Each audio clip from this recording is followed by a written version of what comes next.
Ready. Play. And I mean, of course, there's the big story of Navarro having to fight so hard her way through this draw. I mean, she's reached her third straight quarterfinal at the Grand Slam, so basically, she got a fantastic consistency at this level. But she hasn't started the season in an amazing way level wise, and it's kind of impressive for me to see how she still managed to overcome all these difficulties that she's had. Of course, this was a big opportunity for both, regardless of the fact that there's Swiatek in the quarterfinals. I mean, for sure, because of course Kasatkina, adding a quarterfinal at the Australian Open. I mean, it's still something, of course. Even if we know that the matchup against Swiatek is a bit tragic for her.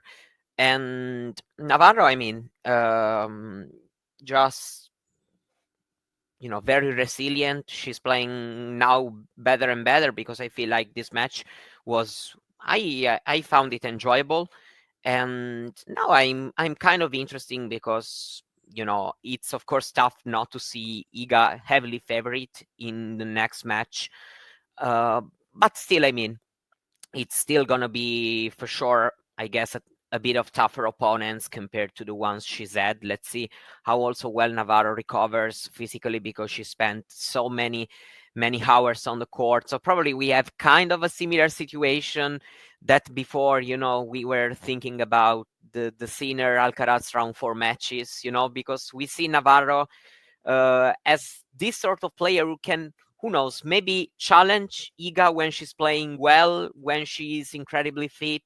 Everything has to go, of course, into the right way for her, but probably right now she's not in the best possible conditions.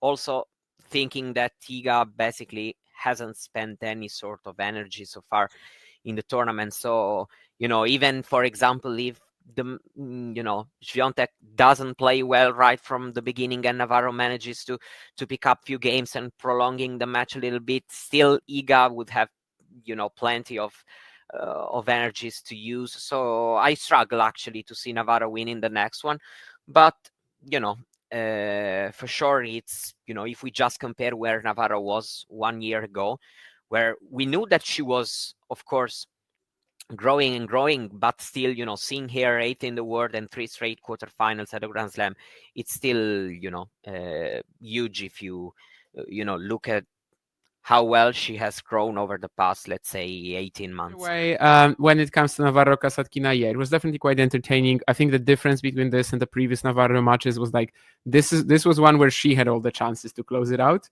before finally, she could have actually wasted it.